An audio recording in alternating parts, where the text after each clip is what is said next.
On this story, I'm joined now on set by Paula Osorio, part of the association Dialogo por Venezuela and a member of the country's opposition movement. Thank you very much for being with us here on France 24. First of all, can I ask you for your immediate reaction after seeing these pictures this Friday of Nicolas Maduro's new Constituent Assembly being sworn into office? Yes, thank you for the invitation. Well, first of all, I would like to say I'm not surprised, actually. Nicolas Maduro has always said what he is going to do. He's actually been always very, very strong, despite the fact that we thought that he was going to leave very quickly. He's actually been quite resistant. I am disappointed, actually, on the fact that this national constituyente is actually in place today, despite the fact that the Venezuelan people voted against it on July the 16th.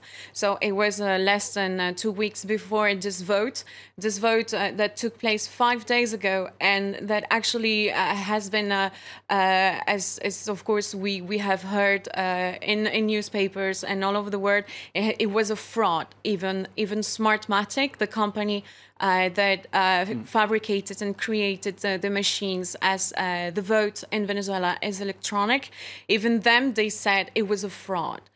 And it is actually very sad, because the Venezuelan democracy has been buried today. What we could say lasted of Venezuelan democracy.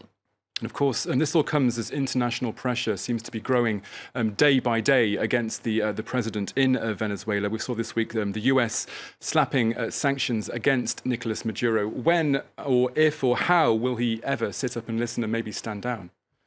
Well, actually, I think Nicolas Maduro or the Chavismo does not listen to anything or to anybody. They do not have anything to lose. They have been in power for almost 20 years. And as I said, they actually are very strong. And what they do, their main strategy actually, is to create always parallel institutions of everything. So I think as a convinced Democrat, I would like to say, they will get out or listen, or, you know, they ask the opposition to go and talk to the Dialogo. They want us to talk. They want to have talks.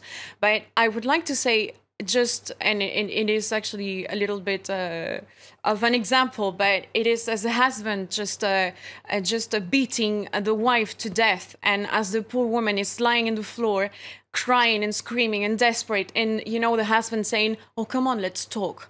I think the opposition, that's actually the image of Venezuela, is that poor woman that has no defense. All my family is in Venezuela. I have friends in Venezuela. They're desperate because days are passing, and what's happening in Venezuela, it's horrible. It's beyond imaginable, actually. Just on that point, what, in your view, can the opposition do now to try and change things?